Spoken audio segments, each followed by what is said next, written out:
Alrighty, welcome to the Kallzu SEO coaching call. Today is Monday, March 13th, 2017. And wow, in less than, like 5 weeks away, right? 5 weeks away, we've got our Bangkok live workshop on the end of it. You do not want to miss that, by the way. We come out there, I'm going to be teaching some incredible stuff you've never, ever seen before. That's all available on our Bangkok site on that event. As a Kallzu member, you get access to these. You just come on out. And there's many people who've already signed up for it. We're going to be closing the doors on April 1st. It is happening April 21st until the 23rd. And anyone who came out to Barcelona knows what a transformational event it is. And part of the reason for that is because people get to step outside of their comfort zone and learn something completely new and do something. You're not just learning, you're doing. And so because we're doing, we always rent out these co-working spaces so they have really strong internet, because you're going to be on your laptops. You're going to open them up. You're going to learn. You're going to do while you're there. Things are going to be happening while you're there.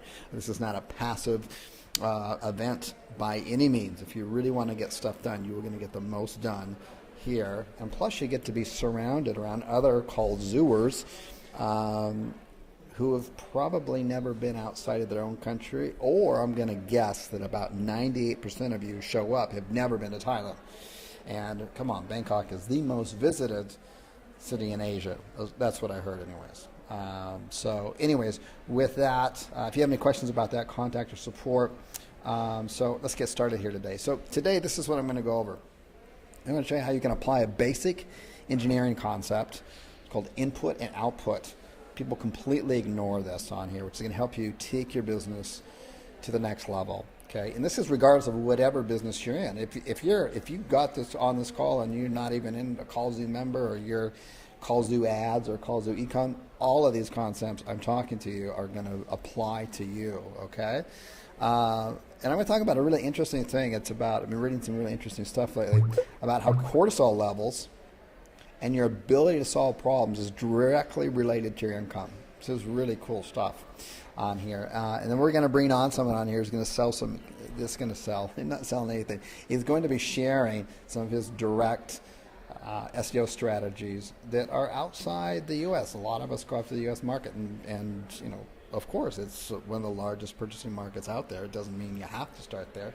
And something I've always kind of wondered about, because we're not doing SEO in all countries by any means. What are some of the factors? What are the differences? So you're going to want to stick around for that. And so let's, and then we'll do some questions and answers towards the end. Sound cool? Alrighty, good. Let me go ahead and get started here. So input, output, pretty self-explanatory. So basically, input, output is a basic engineering concept. Okay, and so like when engineers are trying to design a fuel-efficient family car, and especially with the cost of fossil fuels on the rise and obviously a limited resource out there, then we need to design cars that are more fuel-efficient in mind. And so the idea is that when you're designing a car, of course it depends on the car, right? I mean, if you're buying a sports car, fuel efficiency really doesn't matter that much on that, but for the majority of cars, they do. You want to be able to design a car with the least amount of fuel that you got to put into it, and you're going to get the most out. So the idea is you put the least amount of input into something, and you get the most amount of output. It's kind of like shooting a rocket, right? You got to put a lot of rocket fuel in there, but if you design it correctly, you got it in there, it's got the least amount of fuel, the least amount of cost, and you're getting the furthest out into outer space as possible, right? So input, output.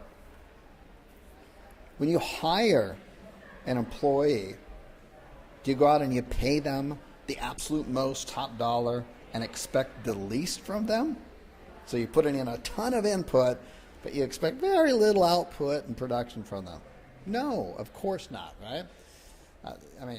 The idea is you want to flip it around, right? You want to pay the least, not the absolute minimum, right? But you want to pay the least, and you want to get the most production out of your employee, right? It's about input, output. Input, output is always about getting the most output from your input, on that end of it. Okay? You put the least amount in, you get the most out.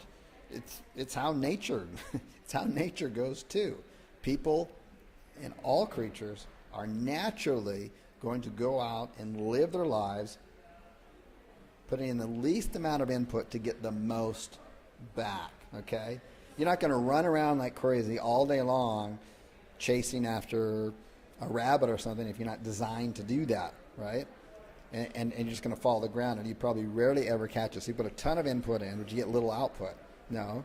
Instead, right, we're more designed to where we design a trap, or we pick up a rock, we use a tool.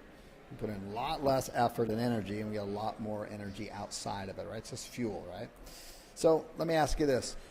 When you eat food, it's the same thing, right? When you're eating food, you want to eat food that has the most nutritional value, ideally, right? Because when you put the most nutritional value in your food, you're going to get the most out of it. You're going to be the most awake. You're going to have less sick days. You're going to live longer. Again, it's about input and output. Now, maybe I beat that concept with a dead horse. Maybe not. But I really want to drive this point home because people forget this in the business all the time. So in business, does hustle equal more output, more income? Because, man, there's a lot of mantra out there. I see it all the time on Instagram and on Facebook and social media all the time. Hustle, hustle, got to hustle. I'm hustling. You know, it's Sunday night. I'm still hustling. Doesn't mean more output on here. In business, does the more hours you work equal more output, more income? I know a lot of, there's, you know, hey, the vast majority of the world works hard. They work 12, 16-hour days. Okay, some of the poorest people in the world, and they don't make more income. Okay? Single mothers don't work 2 jobs, 3 jobs, and they still can't get by. Okay? There's hundreds of million people who their main job is going through and digging through trash just to get $1 or $2 per week. Okay? Working long hours on here. So input and output, particularly with jobs and entrepreneur, a lot of people got it skewed to where they're just going to maximize the input in here, and they don't even think about the output on here. I mean, what's the output? A lot of times what happens, I've talked about this before, is that people end up, you know, if you're going to open a business and you're the only employee, what's the point? Seriously. It's like, oh, because you've heard 10,000 times that, oh, I want to work for myself. I don't want to work for the man. I don't want to work for a job. Yeah, I get that. But you know what? Going from a job to you're the only one working, you're the solopreneur. The only difference between a solopreneur is someone who, not always, but mostly, works more hours than an employee and gets paid less than an employee. But they call themselves an entrepreneur, and they're not. They're a solopreneur, which is a really twisted way of thinking you're an entrepreneur, and they're all behind the hustle, work, and they ignore output. They ignore a basic law of nature and a basic law of engineering on here. So you want to keep throwing your input into your business with zero regard for the output. Maybe you've never even thought about your business or your hours or your time the way you do this. Okay? And a lot of people think of the end goal as hard work, and people take pride in it. There's nothing wrong with working hard on here, but you got to be asking yourself, input versus output. Am I putting in the least amount of fuel into your business vehicle to get the most mileage out of it? The end goal is always on here to get the most output out of your input on here. So what are some ways with your business when work input is not the goal? Because everyone's hustle, work. I got to work longer hours. Oh, I got to sacrifice. So I can't go to the game I can't go watch the game with whoever, you know. And I mean, there's a lot of people who follow Gary Vee. I mean, I like Gary Vee. Gary Vee's awesome. He's his own person, but he's developed a lifestyle and a work ethic that fits him. He couldn't do anything else. Okay, he's the 16, 18-hour guy that's going to document it forever. Nothing wrong with that, and he's certainly got the input-output figured out, and he's just full cylinders all the time. But a lot of people think that's the only way you got to do it. That's the way you got to do it, and that's just not the case. Okay, and I'm not talking about the 4-hour work week either, because I don't believe it. There's no such thing as a 4-hour work week. I think you can most definitely. If you're working more than 12 hours a day consistently, I mean, sometimes as a business owner you have to. Stuff happens. You just gotta throw stuff down. Oh, there's no the buck stops here, and you gotta put in some days like that. That's okay, but every day it's wrong. You're definitely dysfunctional. You're a business entrepreneur dysfunctional if you're working 12 or more hours per day.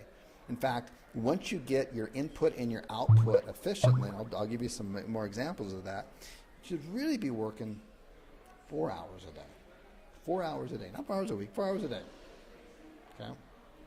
So, you want to view work, your input, like fuel. It's like brushing your teeth or going to the bathroom.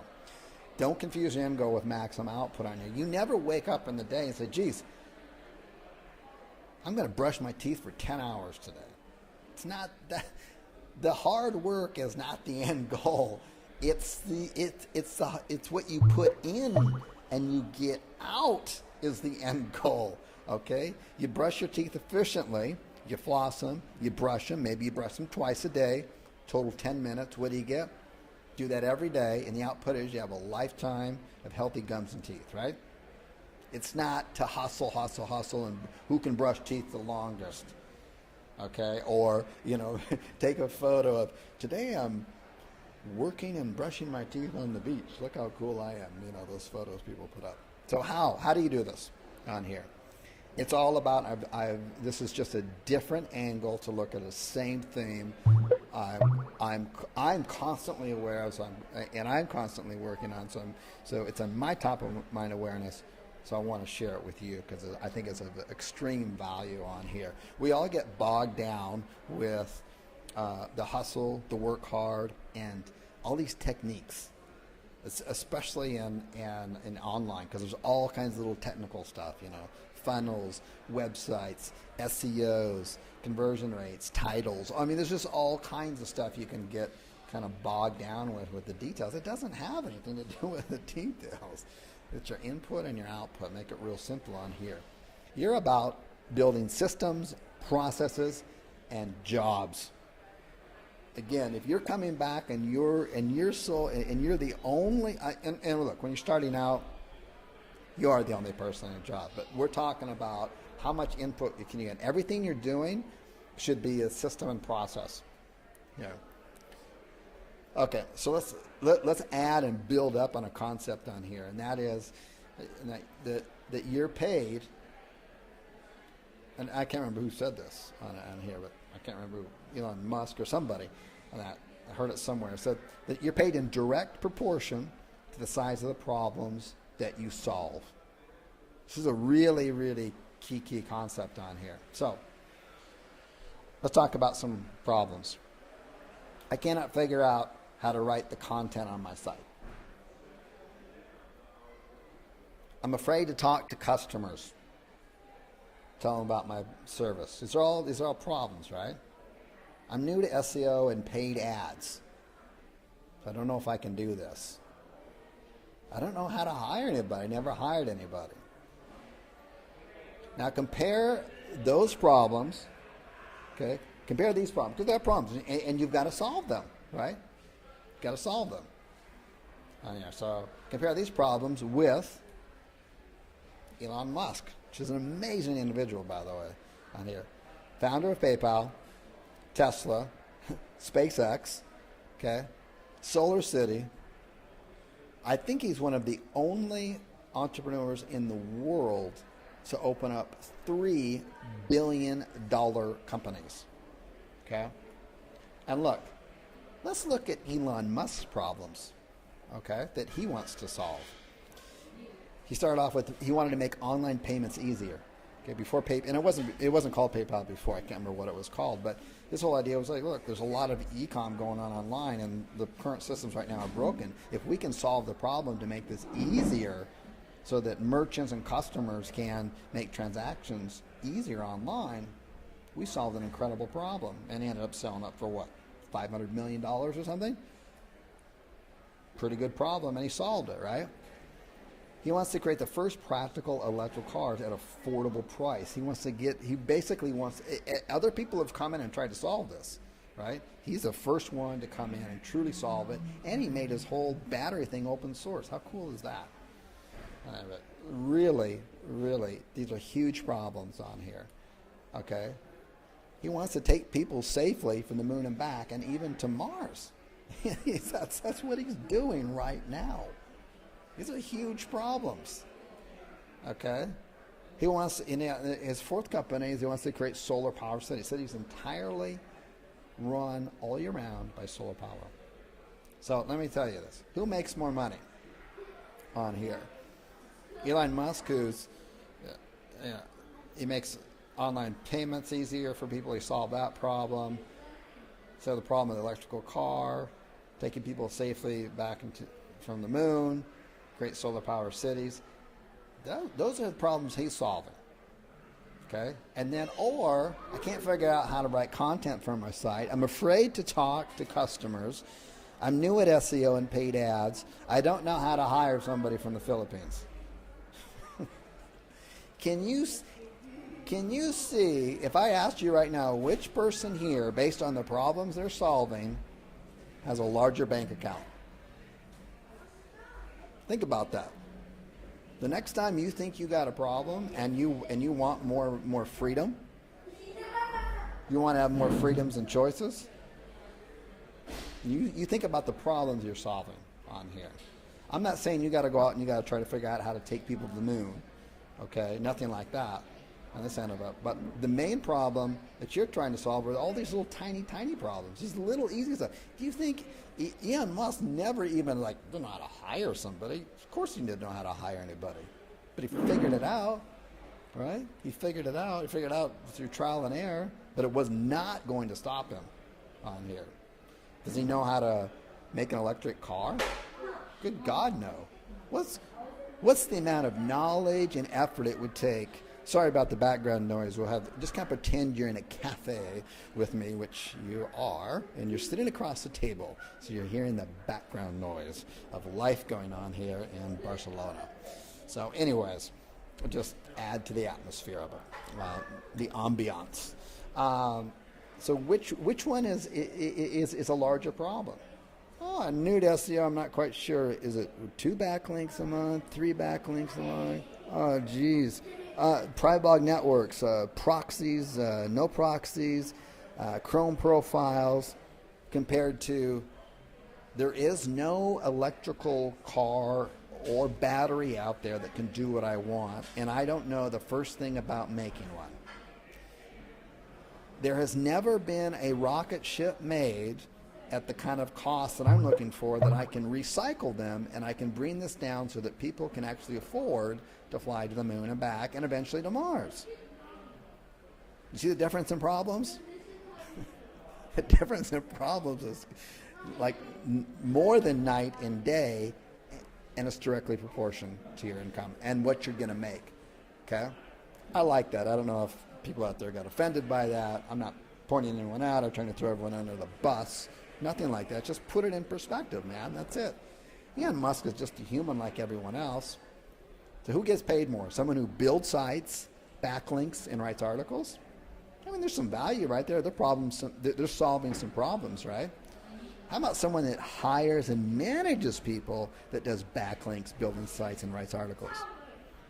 A little more value, right? So they'll probably get paid a little bit more. Again, getting paid to solve problems, the larger problems that you have. Someone who manages people, creates systems, employee training material. So they can hire more people and create a system out of it. Probably get paid a little bit more than the other 2 people. Someone that gets more clients to buy your leads. That person's going to get paid the most. The larger problems that you solve, the more that you'll make. I just outlined right there all 4 steps of your business, which you need to do all those steps. But as you do them, as you're carpet bombing them and doing them, you've got to be creating systems in place so that you can hand that off to someone else. Because what do you want to be doing? Do you want to be solving backlink problems your whole life? No, that's not it. The ultimate thing you want to be doing, your problem is that the main problem you should be solving is how you can bring the lowest cost, highest quality leads to your clients. You'll never be out of a job then. Never. And you'll be paid very handsomely for being able to do that. Alrighty. So let's wrap this up here. So we've talked about 2 things so far. We're going to add one more thing, wrap it up, and we'll bring on our guest. This is very interesting. Someone shared with me the other day. It's about cortisol levels. Now, we use cortisol for a lot of different things, but in our society, particularly now that a lot more stress things, cortisol is not such a good thing to have anymore. And in fact, when you have high cortisol levels, you can't think clearly, you're stressed out, wears your body down, wears your arteries down, wears your heart down. You're not thinking creatively, you're not necessarily in a happy state, you're in a stress state. So let me tell you, if we give cortisol a level of 1 being you're very calm and guru meditation like, versus a level 10, you're just totally stressed to the top, you're like, maybe someone's pointing a gun at you or something, okay? That's like the top stress level. This is a level 8. There's actually scientific studies on this. Not that I hold a lot of credit to scientific studies, but anyways, here's this person, extremely wealthy. They get in their Range Rover. Let me just take a quick sip of coffee here. They get in their brand new Range Rover, their 2017 Range Rover, and they're driving to the racetrack to go watch their $14 million racehorse hopefully win another race. And on the way there, they discover that their 94-pound jockey, who's one of the better in the world, just injured his back. He fell off the horse, and they don't know if they can find a jockey to replace him to run this race. And now the cortisol levels go to a level 8. They call these, what do they call this? What's the term for this? First world problems, rich people problems, but it's a level 8. Remember, like a level 10 would be something like someone's pointing a gun at you or you're being fired upon, okay? So let's compare that with another level 8 cortisol, and that's this. One of the most stressful jobs, according to Psychology Magazine, is a waiter or waitress job on here. This can, on a daily basis, bring you to a cortisol level 8. You're never going to make enough money to raise a family, qualify for a mortgage, buy a home, none of that stuff. You are literally trading time for money in exchange for food and probably being roommates with a bunch of people you don't want to be roommates with and working your tail off for a bunch of snotty people that probably don't tip you enough. Both the same level of cortisol levels, both risen to the same level. But you may look at the people in the Range Rover with the $14 million horse. I mean, this is just a rich person's sport, right? They don't need the money. And they're totally stressed out about this, just like the waiter is on here. Think about what stresses you out, what raises your cortisol levels on here, okay? Because, again, if you can learn, well, let's take a look at this. Elon Musk, this is his cortisol level 8, okay? Right here. He's trying to figure out how to get these rockets up without blowing them up, trying to get people up there safely on here, and without blowing over budget and spending an extra $20 or $200 million, okay? That's his level 8. Do you think he gets level 8 out cortisol with SEO, backlinks, hiring, firing, any of the day-to-day stuff in a job, or Do you think he thinks about whether, you know, his business is going to make it or any of that kind of stuff? He's on a whole, he's managed his cortisol levels. He's managed his stress levels. I would invite you, and the takeaways on here is, number one, focus on the output. Don't get blinded by hustle, hustle, hustle, work hard, take pride in that. No, it's baloney. If you're working consistently 10, 12-hour days, you're doing something seriously wrong. Seriously, seriously wrong. Okay?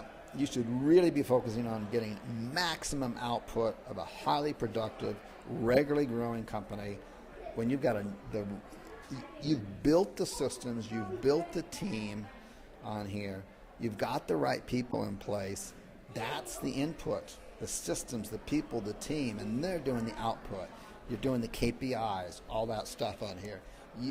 If you've never even had these thoughts before, you need to start having them.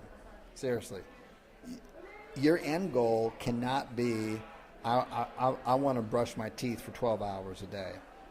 Brushing your teeth is and the hard work, that's not the end goal, folks. It's the output.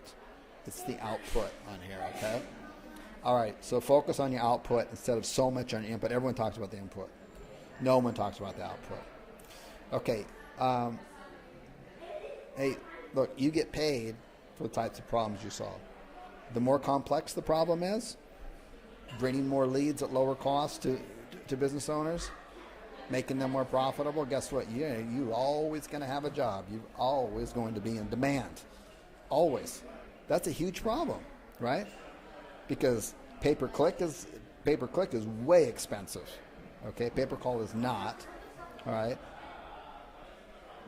Millions of business owners are getting messed over by SEO. They're not on page one. Okay, you solve these problems, you get more leads to customers. You've solved a huge problem for a lot of people, basically the masses. Okay, there was an interesting stat that I read the other day. I don't know how correct it is, but in the U.S., okay, in the U.S. where the total population is, I think, 320 million, but 20 million small businesses have no employees. They're just one person. Okay, that's a solopreneur. That is the absolute. That you got the wrong idea. Okay, if you're glorifying that is the wrong. You are misguided. Okay. Your thing is you've got to create output, you've got to create systems, you've got to create jobs. That's what you do. Okay? Manage your cortisol levels, basically your stress levels. Manage those. Ask yourself the next time something minor goes wrong.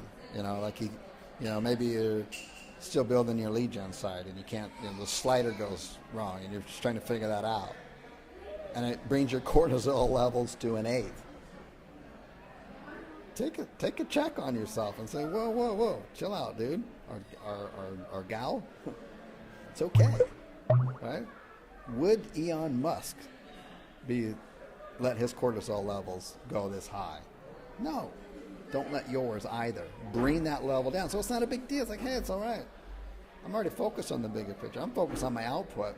I'm focused on building systems. But I'm here to build systems, jobs, and solve huge problems out there, okay? Which if you're good at marketing and you can deliver live customers to people, what? You are never out of a job. You are in high demand. You've solved a major problem there. Okay, so let's bring on our guest here, and let me switch up screens here. Whoops. And we'll get started there. So I always wonder if I get too preachy on those or not. So. That went a little longer than expected. Apologize for that. Oh, we're not losing people, so that's a good sign, right? Alrighty, so I'm going to unmute. Micha, are you there? Micha. Yes, I am. Thank you for having me. me. Hey. First of all, thank you so much for coming on, and thank you for being patient. Went a little bit longer than I expected No problem. to. I was going to say about 10 minutes. But so where are you located right now? Where are you located, and where your clients located? Well, I have clients all over the world, but currently I'm located in Slovenia, which is next to Italy, Austria, Croatia, and Hungary in Central Europe. And every one of our call members should know where that is, because we use two services on a regular basis from some really smart coders and engineers out of Slovenia right now, and that is the Spin Rewriter, and the other one is Easy Blog Network. Both of them are out of there. And the only reason I know where Slovenia is because I have two friends that are there. Otherwise, I wouldn't know, like everybody else. So, That's great. Your clients now. Give a little bit of background about the type of business and services you offer. Yes, so I'm just going to briefly talk about how I got started and why. Basically, I started about 14 months ago when I found out about this guy called Cotton Grammar and also Greg Morrison, and they are basically coaches that had this online course called OMG, which stands for One Man Gang. And these guys are #1 for Orlando, Miami, New York, basically all these major US cities. And it was a lot of money for me at the time. It was about $8,000. But I got in and I decided to learn everything there is about SEO, because I really saw it as a great advantage, because I was selling a lot of things such as laptops, phones, and used cars. And I had a lot of competition because everybody was just doing the same thing as I did. I needed a competitive advantage.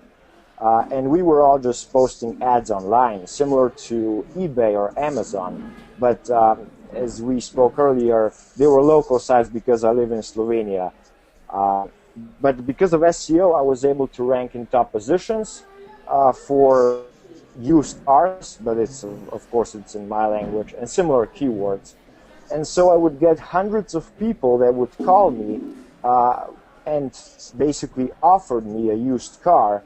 And let's say out of 100, 5 of those were actually great offers. And it was basically a numbers game. But because I was ranked so highly in Google, I had a lot of offers that my competitors didn't have. So I was able to buy a lot of cheap cars, phones, laptops that I would then resell. So that is basically how I got started. And the services that I offer is, I offer SEO, I offer social media marketing, graphic design. I design also websites and web stores, so e-com stores. I do all of that. Good. So you got a lot of talent there, and some skill sets for sure. With the you were working at a car dealership at that time, right? Is that what you're telling me? No, I was working for myself, actually. I had an import-export from Germany and also from Africa. I was importing and exporting cars for myself. So I was working for myself. Got it. Okay, good. Yes. Okay, and so as far as with SEO and you've got clients all over the world, what are some of the different countries you've got clients in that you're doing SEO work for? I have US-based clients. I also have UK, Australia, then obviously Slovenia. My partner ranks affiliate sites in Italy. We just partner up with an agency in Sweden and one in Belgium. And we're just about to have an agency in Norway and Denmark for now.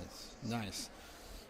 And you've also, not only do you ranking for other businesses and websites and e-com and business owners, but you also build sites, rank them, and basically rent them out or sell the leads as well, right?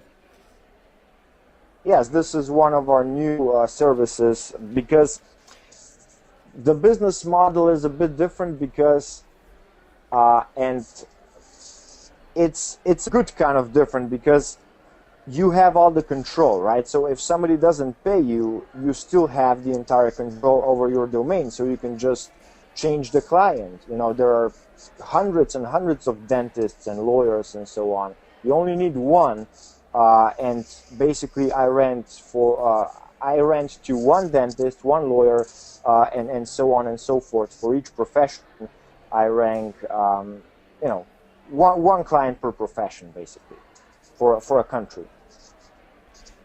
Now, you've got some clients in the U.S. that you're ranking for, and also throughout Europe as well, and Yes. UK.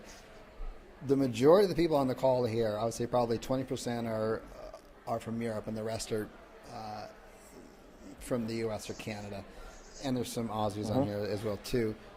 For people who are ranking in the U.S., what are some of the major differences that you've noticed from ranking in the U.S., say from ranking in the U.K. or Italy or some of the other European countries? Well, I would say that U.S. has the most competition. Okay, so everybody that creates SEO courses and digital marketing training focuses on the U.S. market, and those people are normally from U.S. They teach English and they give case studies and examples from U.S. And in some very rare cases, maybe from UK or Australia. But I would say 95 or even 99% of them are from US, and everything that they do it inside US. And everybody does basically the same thing, and all of these students that sign up for these courses seem to then also target US. I know a lot of European people that actually decided they want to target the US market, and I think that is just insane, and I'm going to tell you why. Now, I'm not saying that US isn't great, or that the US market isn't a great market. It's a huge market. Or I'm not saying that there are too many agencies there. There is still a lot of money to be made, and there are a lot of untapped markets. But I really believe in the opportunity cost. Like you said, it's not about working hard, it's about working smart. So if I compare the time, effort, and the resources that I have to put in order to rank for a competitive US market, and I compare it with, let's say, a market in some European country, the amount of work it takes in relationship to the reward that I get out of it, it's just a massive difference for me. So usually there are just a few agencies in each of these countries, and they don't know nearly as much as US agencies, and or perhaps even UK agencies know. So US agencies are much more advanced in my opinion. The same rules of SEO basically apply in non-US countries. It's even easier to rank in those because each country has its own Google extension. For example, US has Google.com, right? We all know that. Now, my country, which is Slovenia, has Google.si. So not every Google is the same. There are different versions based on the country that you're targeting. And Google.com has the most advanced and up-to-date algorithm, while other countries and Google extensions are just catching up to Google.com. For example, if your anchor text, and that's for those of you that are slightly more advanced, if your anchor text is 25% exact match on Google.com, you might be already suspicious to Google, and you might receive a penalty. But here in my country, some people have even 50% exact match anchor text, and they still don't get a penalty. So other countries are just slowly catching up to Google.com.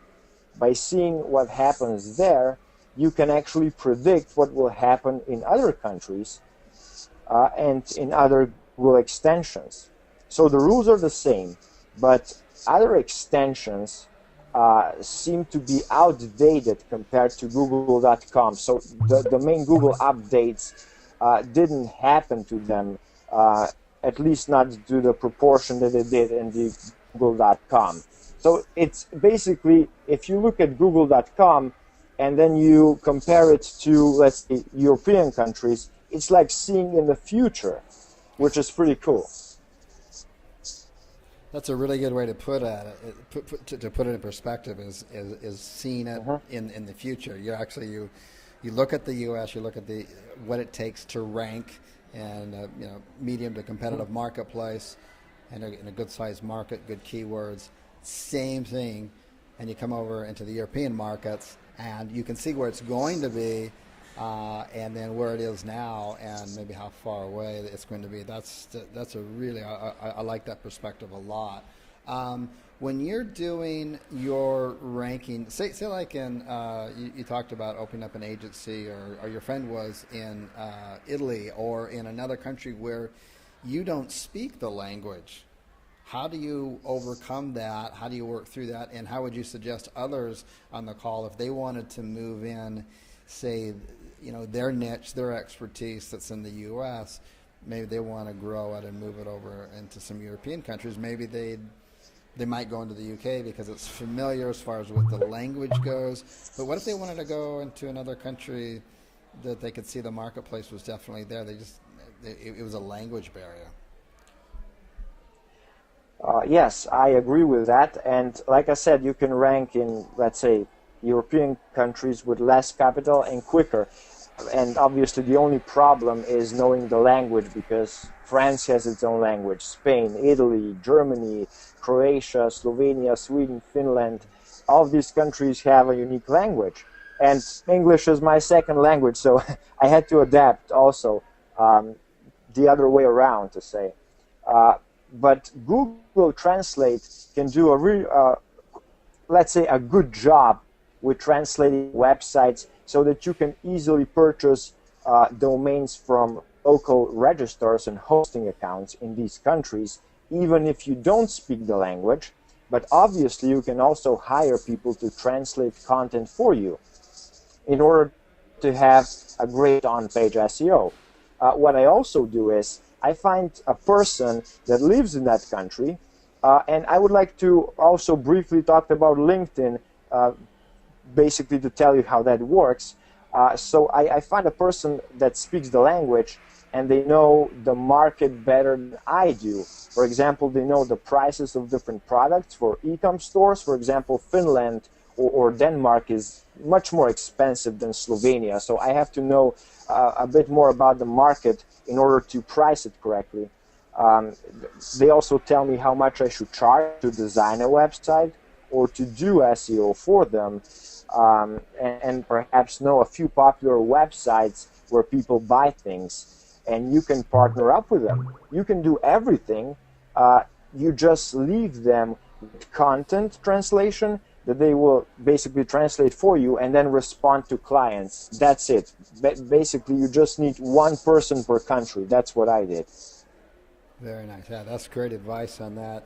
And that's a great opportunity for you and for someone else as well. And also, yes, I never thought about that, but that person's also going to be kind of your eyes and ears and feet on the ground. They're going to know the marketplace because they're probably born there and they live there, right? So they're going to give you some really good insights as far as, like you said, the prices and how other businesses run and operate, because it's all going to be slightly different from country to country on that end of it. That's really, and everything you say definitely supports. We have a division of Kallzu, which is our e-com division, and some of the, just like with e-com in the U.S., very competitive. But in Europe, some of our e-com students in Europe are absolutely crushing it because the competition is so low. And like you said, it's like looking into the future on that. And the same as you're saying right now with SEO and ranking sites. So the basic rules of what you're saying, because you got experience on basically both sides of the pond here, is that the rules are the same. They're basically just not as strict, and it's obviously going to be a lot easier. And the benefits is that you're going to get to marketplace faster. Money loves speed, so you're going to get there faster. Even with the additional costs or assistance, and you're saying team up with somebody, which I think is great, that can reduce the cost and incentivize the other person to work harder for the end goal as well on that. Give me an example of something that maybe in the U.S. would have taken a long time to rank for, and hours and hours involved in complex SEO, and you were pleasantly surprised somewhere else. It just came very quickly to page one. You don't have to give away your niches or anything like that, but of course. So the thing is that, as I said, that everybody targets the same keywords. For example, everybody wants to be first for Miami SEO or New York SEO or Miami lawyer and things like that. And that's pretty much impossible. That's going to take you years and thousands of dollars, and you're going to probably quit in the process. So I basically, my strategy is I avoid anything that screams SEO, right? So for example, blog comments and forum links and even Web 2.0s in some cases, these links just scream that somebody's doing SEO on your site, right? So I try to look as natural as possible. So what is natural? Well, you can basically get social profiles, and you can do that with, let's say, Facebook, certain contests and different prizes and so on. I mean, you can do that natural, or you can purchase if you want social signals, right? But I think that the best way to rank a website is still private blog networks, and I'm going to tell you why it's easier for Europe than it is for the US. So not only is there less competition, it's also has to do with the fact that PBNs are much simpler to get. Mm-hmm. So for those of you who don't know what a PBN is, it's a private blog network. Basically, a PBN is a domain that somebody didn't renew for whatever reason. He might have gone out of business, he might have forgot about it, or whatever the case may be. And you can purchase it and have a really powerful domain with great links already pointed to it, which you can then link out to your main site or your client site or affiliate site or whatever it is that you're trying to do. And for those of you who do SEO probably know this already. So, and there is a reason why it's a lot easier to get these domains from other countries. So when a US domain such as .com, .org, or .net expires, it goes into auction and people bid on it. So it's pretty straightforward. So the highest bidder wins, right? And however, there are countless bidders, not just from the US. People from everywhere, including myself, from Slovenia, can bid on these US domains. And it only takes one foolish person to bid too much, and he will win the domain, even if it wasn't worth that much, right? So basically, people pay too much for domains that aren't worth it. But it doesn't matter. What matters is that you don't get it because of those people.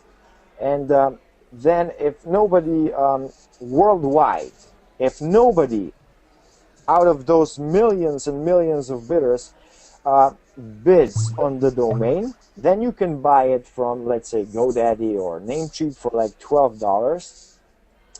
But that means that it probably isn't that great. I mean, there were millions and millions of bidders and nobody wanted to purchase it. I mean, what does that tell you? That tells you that the domain isn't that great. And that also means that it will take you a lot of time in order to get a few good domains, unless you want to pay a lot more than they're really worth.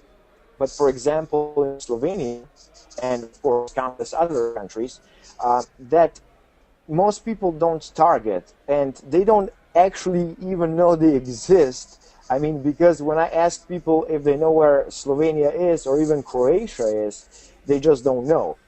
So when the domain isn't renewed, you can just purchase it. There are no auctions, which means that very few people actually know that the domain expired. right? So for .com domains, everybody knows when they will expire and when these auctions are going to be. In a lot of other countries, the domains that are worth maybe even $500 are actually not purchased for years because nobody even knows about them. And you could just buy them through local registers. They can't purchase from GoDaddy or Namecheap or any of those huge sites, which basically means that there is a lot less competition. And I'll say that again. There are domains that you can purchase for $2 that are worth $200 or $500 that nobody purchased for years because they are only focused on .com, .net, and .org, and they are fighting on those auctions for those domains and overpricing them. So that is the reason why I think that, for example, European market, also Asia and Africa, I mean, they have some countries that are great with that. Yeah. I believe it's just a lot simpler, but I'll give you an example. Okay. It's for example used cars, right? It's for a 2 million people market in Slovenia, and I was able to be number one for that, which I mean in the U.S. it's basically impossible to rank for a major city unless you have thousands and thousands of dollars. But I did it with, let's say, maybe $100, and I was already on the first page for that. So it's much simpler. Yeah, and you bring up an excellent point about the private blog networks. Now, all the Kallzu members, you're on the call here. Sometimes Kallzu members forget this. We had our engineers, which are programmers, have been with the company for 5 years full time. We've designed our own in-house scraper that scrapes internationally for expired domains. Not that you got to go out and bid. These are the ones everyone missed out on. That you can go to any domain register and purchase them. And for those of you asking, all you got to do, and if you go into Module 7, you literally say what extensions you want. Do you want extensions from Slovenia? Do you want them from Spain? Do you want them from Germany? Do you want them from Australia? It doesn't matter. Our system scrapes them, and I'm telling you, we've seen it time and time again, consistently, 100% of the time. When we compare like .coms, .net, .orgs, basically from the U.S., when you compare what's available there, which we still get good ones there that are always a good trust flow of, we spend a lot of time doing it, good high trust flows, good quality backlinks, but consistently the ones from Europe and even the UK are literally, like you were just saying, would be worth $200-300, and you can just pick them up for $9.99 or whatever they cost in that country, whatever that country root name costs in that. Sometimes they're $14 or whatnot, but you're buying them at cost, and you're buying them, and some of them have like 200, 300, 400 quality backlinks to them. It's amazing, and none of them are spammy and stuff like this. So yeah, that's another huge competitive advantage. Having to going to not just the European but also South American marketplaces as well, is that you're going to get these domains, high quality private blog networks, and you get unlimited, by the way, through us, and that's another huge advantage on this end of it. So I like to keep these calls around an hour or so, and then leave the last half an hour for questions and answers. So is there anything you would like to say? There's a lot of people on the call that are in different stages of their ranking sites and renting them, or doing the pay-per-call lead model on that end of it. Is there anything you would want to say to somebody who's just kind of starting out? They're in the beginning stages of their, we'll call it a SEO or lead gen business career. They're just getting started on it. It sounds like you're kind of a hustler kind of guy. You started import-export businesses, e-com, you build out e-com websites, SEO businesses on here, agencies, you team up with other people. I mean, you're really out there going for it, a true entrepreneur on that end of it. What would you say to others just kind of starting out? Yeah, and I really wanted to make this point, Chris, Sure. Is the fact that people just don't care if you work hard. I mean, the only thing that they care about are the results. And it's a similar thing that a friend of mine told me. He told me that his dentist actually charged him like $500 for 10 minutes, like a procedure, and he was really pissed off because he doesn't think that he's an hour of his time was worth like $2,000 or something.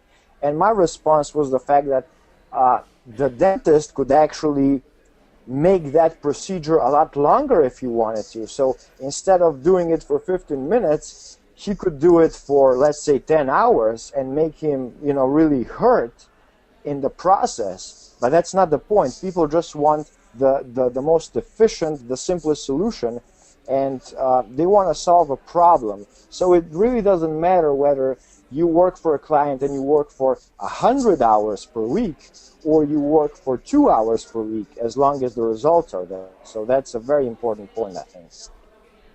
Input, output, I like that. Yes. So, hey, thank you so much for taking your time. I know you're obviously a busy guy because you're out there hustling it and making things happen and doing it the smart way. And I really appreciate you coming on here. Man, if you need anything, just reach out and let me know. We're just a few hours away. I don't know if you know that I'm in Barcelona. So, yes. Anyways, awesome, buddy. Thank you so much for your time, your expertise. And actually, yeah. Chris, could I just give you, everybody that's listening to this, just one practical advice that they could do right away for getting worldwide clients. All right. Yes. So so here's the deal. I found out that LinkedIn is the best way to get clients, and I'm gonna tell you why. According to Global Finance, the wealthiest countries are: number 1 it's Qatar, number 2 is Luxembourg, number 3 is Macau, number 4 is Singapore, and so on. And United States was actually number 13, which is why I really encourage people to start getting clients in other countries where they can avoid high competition, right? We cover that. And I think that the best way to connect with these people and get them as your clients is currently through LinkedIn, because it has a great filtering system. And LinkedIn, for those of you who don't know, is just like Facebook, but it's only for businesses. So nobody posts pictures of their children up there. And what's even better is the fact that you know exactly what every person does for a living. You know exactly in which industry they are and what the profession is. So what you can do is very simple. You create a LinkedIn profile, you search for successful people and replicate what they're doing. So by replicate, I don't mean that you have to lie about who you are and what you do. What I mean is to get a professional picture up there of yourself and write a nice title and description about yourself. And my experience is that rather than writing your profession, you should rather say which problem you solve. So for example, instead of me writing that I'm an SEO expert and a website developer, it's much better to write that I deliver more traffic and clients to businesses. So I solve a specific problem. So not everybody knows what SEO is, but everybody understands that if they don't have enough clients, they can solve that problem by hiring me. See, that's much simpler. They instantly understand the benefit of what I do. So then what you do is you get a premium trial, which is 100% free for 30 days of something called Sales Navigator. Okay, Sales Navigator. What it allows you to do is filter out the people that you really want to talk to. And who do you want to talk to, Chris? I mean, you want to talk to wealthy business owners. And let me tell you why LinkedIn is so great. When you have a Sales Navigator and a nice LinkedIn profile, you can select the location of people. And I advise you to select rich countries with low competition, such as Norway, Qatar, Finland, and so on. And just Google wealthiest countries in the world. And then also check out the professions. Only check out business owners, directors, and perhaps also managers. In other words, you have to select the people who call the shots, okay, the people in control. I cannot stress this enough, because that is why LinkedIn is so awesome. If you would be cold calling businesses or write them emails, they would probably get answered by assistants and secretaries. Now, if they like you, they would forward you to their boss, and then if their boss likes you, perhaps you would meet the owner. But that is a terrible idea because you have to sell yourself to 3 different people. Only sell your services to people that are in control, so people who call the shots, business owners, directors, and so on. So then you add thousands of people per day on LinkedIn. Just click connect all day long if you have to. You can have up to 30,000 connections and then create a second profile and do it again and again.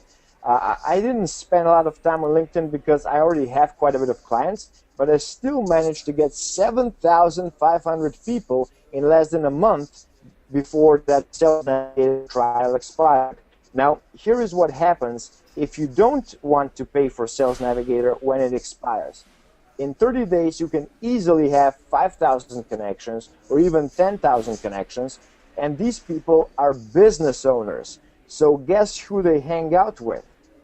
Well, if you've ever heard about the expression, show me your friends and I'll show you the future, or, what's it called? You are the average of the 5 closest friends that you spend your time with, right? Then you probably know that these 5,000 or 10,000 people spend time with other business owners that you don't know yet. So when you're connected with hundreds of their friends, LinkedIn will suggest them that they should add you. So after a while, business owners actually start adding you because you have 200 or 400 mutual connections, because you are only adding business owners who have similar friends. So let me ask you something. If you had 5,000 connections of business owners from wealthy countries that actually accepted your request, because I probably added like 20,000 people, but only 7,500 accepted, which is still pretty good because I didn't know any of them. Do you think that all of those people would reject you? I mean, that is absolutely impossible. As long as you have a decent profile, you will get a client. And pretty much everyone speaks English all over the world, so you can talk to anyone from these countries. And once these people accept your request, you can write hundreds of messages per day. And I wanted to actually kind of read you what I write to them. It's very short. So I wrote, I'm trying to get to know my connections on LinkedIn a little better so that we both might benefit from being connected. We've been crossing paths on LinkedIn for the past couple of weeks, and I'd like to find out more about you in case anyone from my network needs similar services so that I can recommend you. I hope you feel the same way. Now, when you write thousands of messages like that, people are going to tell you what they do and ask you what you do, right? So you tell them what you bring. You tell them what you do. So you, for example, bring business owners more clients, traffic, you do web design, whatever you do. So from here on, you can do a couple of things. So number one, you can do it yourself. And number two, actually, I wanted to offer this, is just if you just want the money but don't have the skills to get them those results, you can partner up with someone like me. I do web design, like we said, websites, web stores, graphic design, social media, and SEO. And I can do all those things. I give great finder's fees, and I constantly look for people that I would like to partner with in different countries. So if anyone would like to do that, I'm always open to other opportunities. And I would really like to thank you, Chris, for inviting me. So that's it from my side. Awesome. Golden nuggets there. Fantastic tips on this. How does somebody get a hold Thank of you. you, say on Facebook? How would someone get a hold of you? They can just Google my name. My name is Mitya Dolinshek. I'm not sure whether you're going to write that or... but I basically have Facebook, Instagram, LinkedIn. I have all of those. And I have a website. Okay, so spell that out slowly. It's M-I-T-J-A.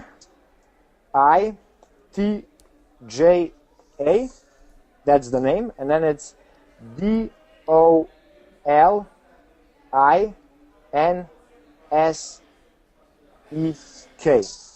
Mitya Dolinshek. Perfect. So if you want to team up with somebody, talk with them, on the end of it, it's perfectly fine here. We all rise together on that end of it. Love to see people group together. You guys have some success stories. Come back and share it with us. on this end of it. And thank you again for your time and some really good golden nuggets on this end of it. We'll wrap this up here. I'll get into some questions and answers.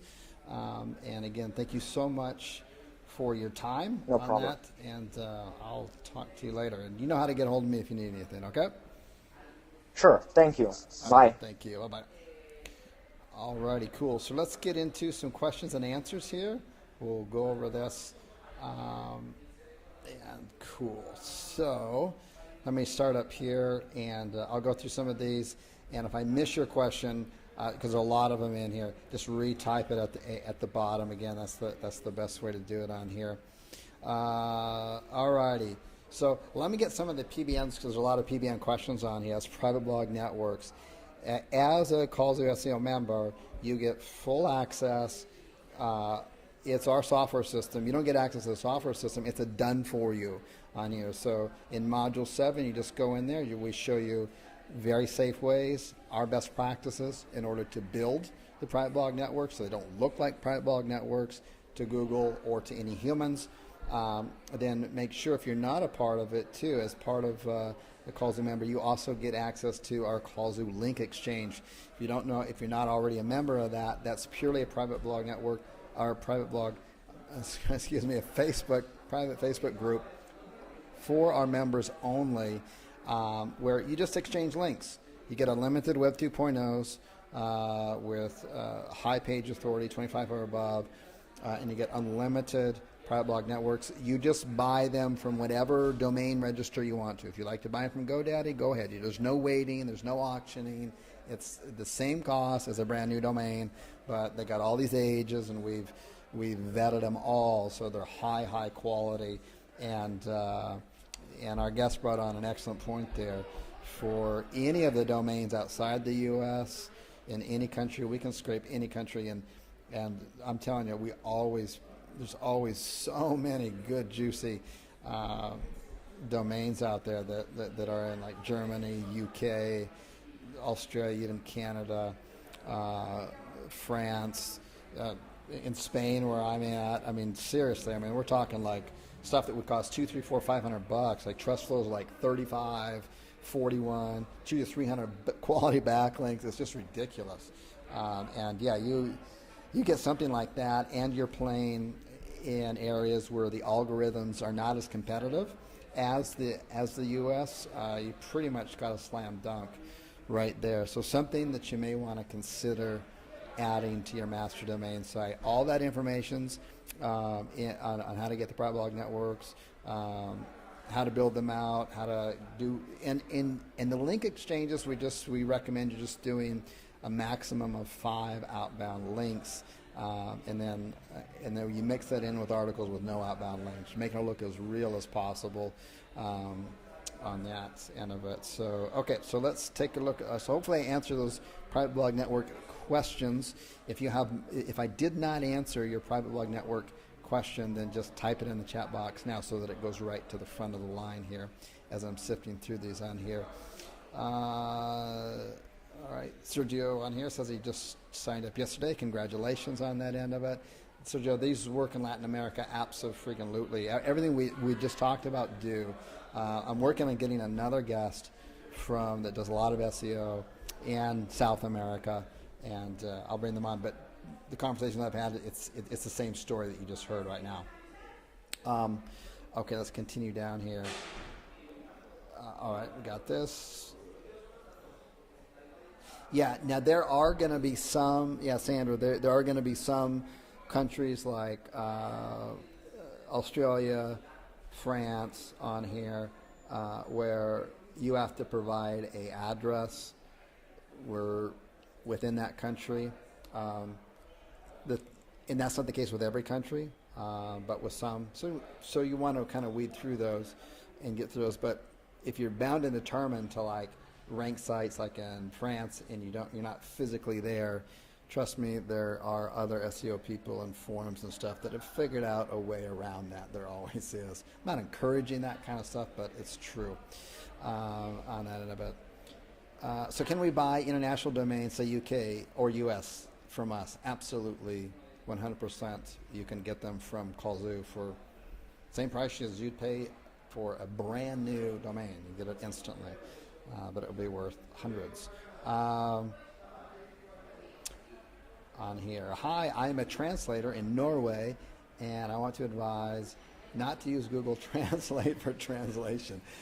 Good advice. I would recommend not using Google Translate for anything other than maybe trying to order food at a restaurant, get directions in a country where you don't speak a language. I know, traveling to at least 4 or 5 countries per year with my family, that it don't work. And those of you who are coming out to Thailand, and if you need to use Google Translate, you'll only be able to use it for the most basic things, but certainly not for any type of serious, website where you got to convert somebody to make a phone call or purchase or something like that. That's just not going to happen. And that's where you need to team up with somebody local. And just like our guests brought in, there's some huge advantages to that. One of them, hey, team up with them. Don't just hire them. Team up with them. Partner up with them. Have them understand the culture, all the nuances, the buying features, the other websites that are similar to this that you're not going to know about. Huge stuff on that end of it. Tom says, brilliant, thank you. South America, most definitely on that end of it. All right, so we got his name on that. Yep, Sandra, that's it. I will post his name in the chat box right now on the end of it. It's always great to have good guests on, providing massive value. Alrighty, so we got the name in that. I'll also put it below the website on here. Can we buy international domains? Yes, you can. Good. How do you get access to the other Kallzu modules, like the paid advertising, the Google AdWords pay-per-call, which our head coach there is William Mears II, does a fantastic job in our, he does such a good job. There's so many successful students in there. He's really amazing. If you're not a part of that group, you should contact our support at Kallzu.com, support@Kallzu.com. If you're an existing Kallzu member, you get a huge discount to join that. If you're ready to add a second source of traffic to your business, if you're doing SEO, it's a good idea to diversify your business, diversify your income, and within the same niche. Don't just depend solely on SEO.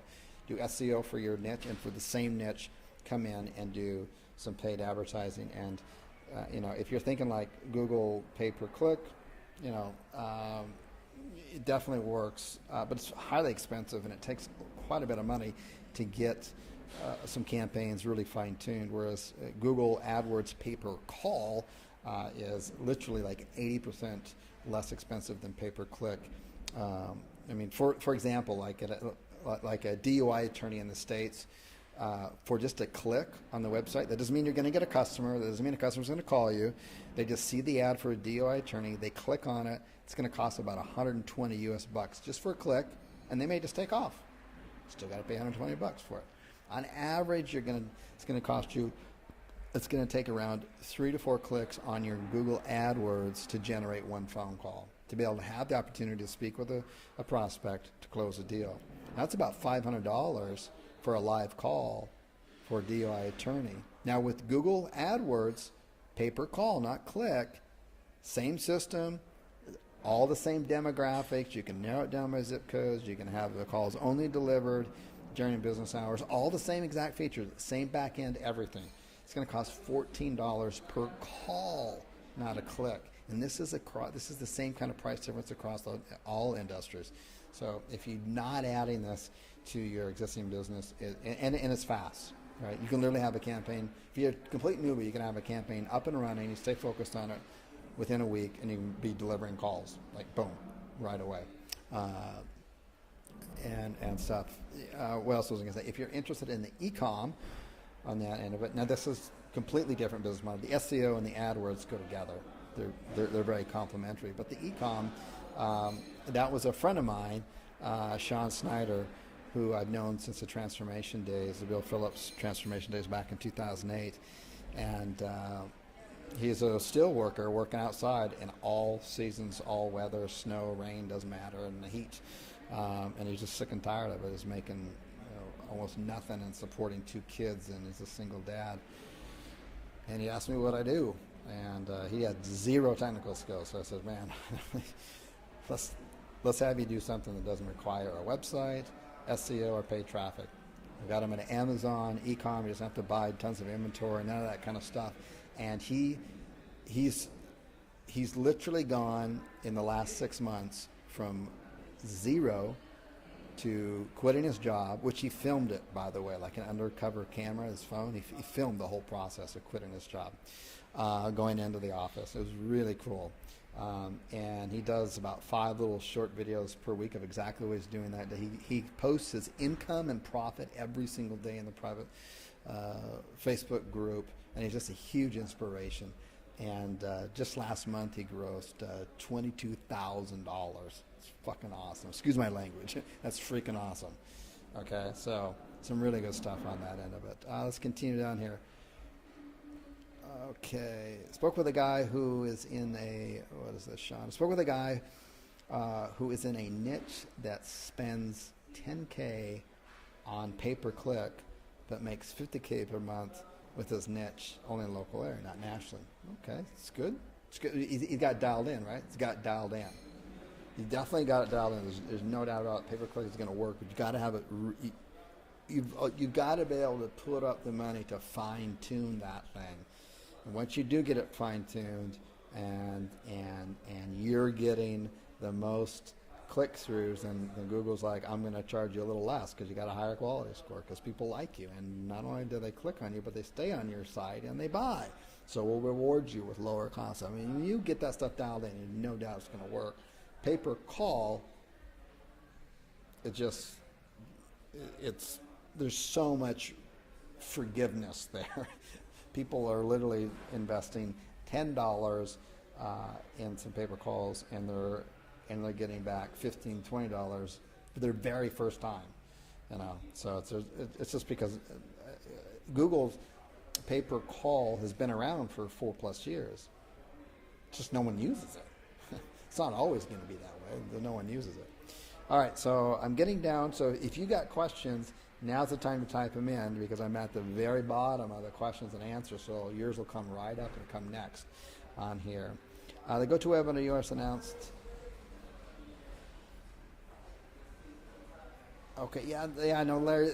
Daylight savings always kind of messes everybody up. That's for sure. But I think we are on the right time. We did start at 1 o'clock Eastern time, 1 o'clock in New York. So I think we're cool there. We got a lot of people show up, so I think everyone else got the same message on here. But I kind of wish like everyone would do it like where I used to live in, is Arizona. They don't do daylight savings. It makes it a lot easier. Google pay-per-call, Kurt, it's just like pay-per-click, only Google gets the person to call. That's the easiest way to explain it. So instead of somebody going to an ad, clicking in it, looking at your site, getting distracted and leaving, the way Google presents the ad, they present it in such a way that it's like, here, click here to call, click here to call now. And so it's like, and it only shows up on devices where you can tap to call. And so it's like, oh yeah, I was just looking for that. Oh, it's how easy. I'll just tap to call right now. Okay, yeah, I was looking for a plumber. So cool. That's the way it works. And it's like a plumber. So the average cost of a click in AdWords for a plumber in major cities in the U.S. There's a lot of keywords there, thousands of them, by the way. But let's just say like an average on like plumbers or emergency plumbing, easily going to be $20 per click. And you're going to need about 4 clicks to get a call. It's going to be about $80 to finally get a live person to call you. Whereas with Google pay-per-call, it's going to be around $3 to $3.50 for a single freaking call. So you know how competitive the plumbing niche is, right? The plumbing niche is very competitive. Every plumbing city you've got has got all the AdWords filled up from top to bottom. Every space on page 1 is filled with that.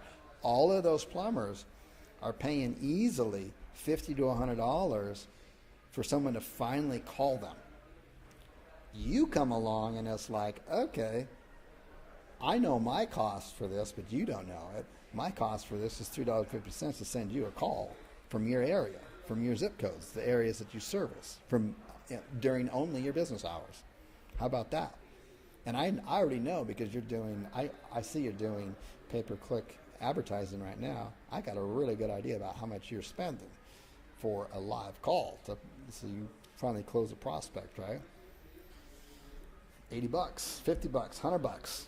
I can sell you these calls all day long for $30 a piece, and you profit the difference. And obviously our Kallzu software manages the entire process, from billing to white label, the back end, the whole thing. So if you're not, it's the same software for your SEO. You just blend the business together. Whoa, a lot of questions came in there. Holy smokes. It's about 50 of them came in. That's cool. I'm going to stay here until we get them answered. How about that? All righty, on here, Kurt's. Okay, so yeah, Kurt, if anybody has any questions on that, just type that in. Anything about your current customer, you don't know about how to get your private blog networks, any of that kind of stuff, just 7-day-a-week support at Kallzu.com. It's right there. I just sent out to everybody. Where do we get to pick up your pay-per-call course? Pick up Wayne. Thank you for that. Just contact support at Kallzu.com. We have staff there 7 days a week. They'll help you out right away. I thought when you bid on pay-per-call, you are bidding against other regular AdWord bids, the same keywords. So you would pay the same price. You do not. So my Havoc client pays $50. Now, Brian, if you're part of our Kallzu ads, this would be a great question to ask in the Facebook group and our contact support, and one of our AdWords coaches will respond back with that. You're just not going to be paying $50 for a call. That's impossible. Alrighty, so Larry asks on here, yes, Kallzu, we run Kallzu off of Twilio. Whatever a Twilio number costs you, if it's $1 for US and 0.01 cents per minute, you're just using your Twilio account. It goes through an automatic API, and you're able to use it with Kallzu. So whatever it costs, Twilio for the number, that's exactly what you pay. In fact, you just pay Twilio for those numbers. It's all seamless, all automated, and any country that Twilio has, we obviously have. So Twilio is they're pretty much everywhere. Okay. I'm already in pay-per-call. I'm in pay-per-call module. Module. Okay. I would like the older replays. Will that be possible? All the older replays are in each one of the modules. Just log in to your membership area. Go to there's coaching calls, and they're posted. This one will be posted within 24 hours. On that, so they're always posted within 24 hours, and I do 2 to 4 per month on that, and then the other 2 coaches, they'll do 2 per month. So within the whole Kallzu community, we got tons of coaching calls going on. They're always bringing on guests. We encourage them to bring on guests, community members, and stuff like that. Alrighty. Okay. Alrighty, I just visited the Facebook page. Mark, that is correct. Can G pay-per-call be integrated with Kallzu? It already is. It already is. All right, Robert says, I got issues not getting any numbers returned. That's a support question, my friend. Support at Kallzu.com. They're there to help you out. Our CPA, cost per action, pay-per-call offers any good for getting business ideas? Jan, that's a great idea, and yes, it is. There's many, many, many students who, when they get into pay-per-call, especially if they're new, they just kind of, I don't know why, they just feel more comfortable doing a campaign for a affiliate offer. And there's thousands upon thousands of them. So yes, you can get great ideas. It's a great chance to kind of get your feet wet a little bit, and you don't have to worry about that other moving part in that business model, which is the actual customer, because it's just going to an affiliate site and you get paid for delivering the call. It's pretty straightforward. And then once you got it kind of down and you're comfortable, most people will just remove the middle person, which is the affiliate, right? Because they're taking a chunk of that, right? They're charging the plumber, $40, and they're paying you 20. You know how that works, right? So, yep, replay time. If you just got on the call, the replays are posted 24 hours, in 24 hours or less. When is the next call? Brian, I don't plan that far ahead. Sorry about that. But they do happen, and I do alert them through email and the Facebook group on that. I gave you enough notice, at least a few days on that end of it. And they're always recorded on that. So I'd encourage you, if you're not active or don't have the alerts set for any of the Kallzu private Facebook groups, alert them, because there's a lot of really important information that gets communicated through there.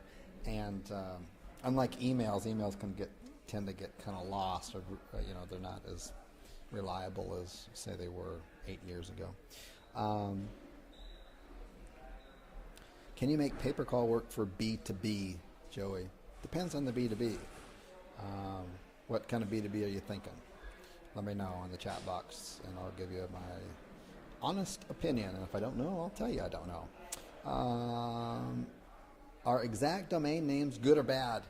There was obviously the Panda, or whatever they call it, whatever animal, Google or whatever people named it, where there was a flaw in the algorithm that tend to favor exact match domains. So they just corrected that. Now, does that mean that people got penalized for it? I think so, particularly if you've got one that's like obviously purely SEO, like if your domain name is www.plumbersinphoenixaz.com. No one names their company that. So something like that I would avoid. But if you've got something that sounds like something branded, something that somebody would like actually name a business, and you're not just trying to jack the system on that end of it, something like, I use these kind of examples all the time, but they work, like, plumber pros, the plumbing experts, plumbers are all we do, something like that. Plumbers, pipes are us. I don't know, stuff like that. You can certainly fit a keyword in there that just kind of describes, so somebody looks at that website and they go, oh, that is definitely a plumber site. I'm not going to confuse that with anything else. But yet the Google bot doesn't come along and go, wow, you're just trying to game the system here on that end of it. So that's, I do talk about that and how to select a good domain name for your master domain site in the course. Do people use video as much overseas? That's a good question. I don't know on that end of it. My guess is, and this is purely a guess, but I will guess it, and it's true. And I've heard this expression before, but our guest brought it to light again, which was, if you're in the States and you know that video is working good, right? Everything is going video. Social media, Facebook is video, Snapchat, Instagram video. Everything's video, and people are responding to it. Same with advertising and websites and stuff like this. It's just more engaging. And so when you know that, it's kind of like looking into the future when you go down to South America and you go into the European countries. So if it's not right now in some countries, it probably will be.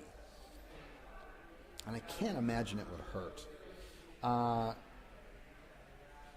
Is the travel niche good for pay-per-call? That's a good question. I would say there would be some better choices in niches, because this is what happens. and travel is not my niche, so I don't have any expertise on this. I'm just going off of experience in other niches that I have, so I could be wrong on this. But let's say that I'm on my iPhone 6 and I'm searching for some kind of travel, a cruise ship or something like that. I can go on my phone, and if I go on my phone, and I got a big enough screen that I'm going to, look at the various packages and stuff like that. If somewhere on there it's got, call me, click here to call, and I'm ready to do that. And if that's the buying process, I don't know what the average buying process is for a travel niche. I mean, the way that I purchase and travel, it might be completely different than what other people do. But the way that I travel, I never call anybody. But I don't know. It's just me. But I do travel a lot. But I just find it easier just to book it online and go, and it's not call. So in that case, it may not be. But those are the kind of questions that you got to ask. Taking another example on the other end, let's say that pay-per-call would be really good, say for like emergency roadside service, right? Because I'm maybe locked out of my car and all I got is my phone, right? Because you'll always leave the house or the car with your phone, but you'll forget your keys and lock them in your house or car, right? That's how important the phone is. Take that phone. I'm going to go, wow, I'm going to search in my area, emergency roadside service, boom. Ad pops up, says click here to call, bam, I'm calling it, right? There's no searching around, there's no filling out forms. I'm calling somebody, I need help, I'm locked out of my car, or my battery went dead, or I got a flat tire, blah, blah, blah. You got it? So you got to kind of filter it through that end of it. All righty. John asks in here, can a business be built entirely with paid traffic and no SEO? Absolutely. Yeah, John, you can build an empire on that with purely paid traffic or just purely SEO. Or you can diversify your business, diversify your income, diversify the sources of leads, and do both. Okay, that's what I would suggest you do, but not maybe at the same time. Get one down, get it under your belt, get your systems in, get your SEO or wherever you started, get that input down to just a few hours and the output huge, right? And now you can make room for some more input, and that would be another source of traffic on here.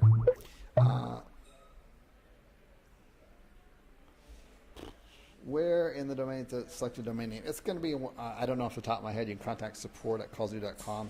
It's going to be somewhere around, it would be in the place where you're going to be, it'd be time for you to, you've already selected your niche, it's about time for you to buy a domain. It's kind of in the order there, so it's got to be probably module 3, maybe, probably module 3. Hosting question, would you ever host a master domain site on the EasyBlog Network? I wouldn't. You could, but I wouldn't on that. I wouldn't on that. Say we want to sell paper calls to local businesses. Okay, let's say you want to, right? What a novel idea. What budget do you suggest to send a few calls first? Then once we have a budget, we can ramp it up on that end of it. So let me make sure that I got this question on here. So for the pay-per-call AdWords, okay, you can start out, depends on the niche, but most like home servicey type niches for the pay-per-call is going to be, and it depends on the city and the keyword that you're selecting, or list of keywords that you're selecting. It can be, let's just say, between $1.50 and let's say top $3.50 per call is going to cost you. It's not that much. On that, if you follow the course and then you're a member of the Kallzu Ads community, then you're going to get one of their coaches to go through your ads, go through your keywords, make sure that they're cool. You can give them admin access to the back end of your AdWords account. They can make sure before you pull the trigger, everything's in order. So it can mitigate all risks. Well, the majority of risks, so you're not making rookie mistakes, and that can ensure that you're not going to lose your tail on that. I think it's probably the best, safest way I can answer that. Yeah, locksmiths for sure, Sandra. Yep, agree totally on that end of it. Can you make pay-per-call work for B2B? Just wondering, maybe business insurance and or telephone systems. Thinking Ring Central. Well, I mean, Joey, one of the things you can do on this end of it is within the course, William has laid out a whole list of approved pay-per-call affiliate places you can go, and certainly Ring Central, and there's a lot of others out there too. And you can, if there's, it's not always, but it's a pretty safe sign if you see that there's already offers by affiliate offers for those B2B niches that you're interested in out there. You can, that's a good sign, right? Then you can do a little more investigation. You can look into the calls. You can also then, when you apply for that, you can also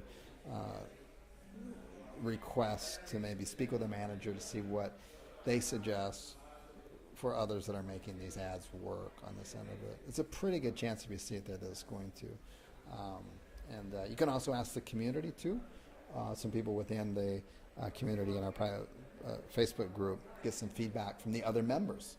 That's one of the advantages of that is the willingness of other people to help other people out. I mean, I'm always, and I think people forget that. It's like every once in a while, there'll be somebody that'll just be really vulnerable and let their hair down for a second and post something in one of our private Facebook groups, like literally asking for help. Not like advice or what do you think of this, but like help, and people just come to the rescue. I mean, there's so many people willing to help out. So don't treat the Facebook groups like a support, like get technical questions. Don't bring those to the Facebook group. Use that for support. But other stuff. Brian, on a chiropractic niche, I think you'd have to test it out. Again, if you see AdWords affiliate offers out there, that's a good sign that it's going to work. And there are sub-niches within the chiropractic niche too, right? So some of the sub-niches are going to be the more people that are like in pain, like right now. And I'm sure a lot of us, if you've been around for at least 30, 40 years, guaranteed you've had at least one time where you've had some pretty debilitating back pain, at least for a short period of time. And you know how painful it can be. And so that's more of a kind of very urgency thing. That may be something. But one of the things about a chiropractic, again, I don't know for sure. It'd have to be tested out. I haven't done it. Is that with the chiropractic niche, you've got, and I don't know if all shoppers are this way with chiropractors, but somebody's going to be physically touching you. It's a fairly intimate. And I mean that in the most G-rated way, right? It's an intimate, it's a time you spend with another human being, and it's not a one-time deal, right? You're probably, at least in the beginning and the onset, going to be coming there maybe 2 or 3 times a week for at least a while, and then taper down as you improve, something like that. So there's going to be some time and effort in that, and you probably want to get to know, like, who is this chiropractor?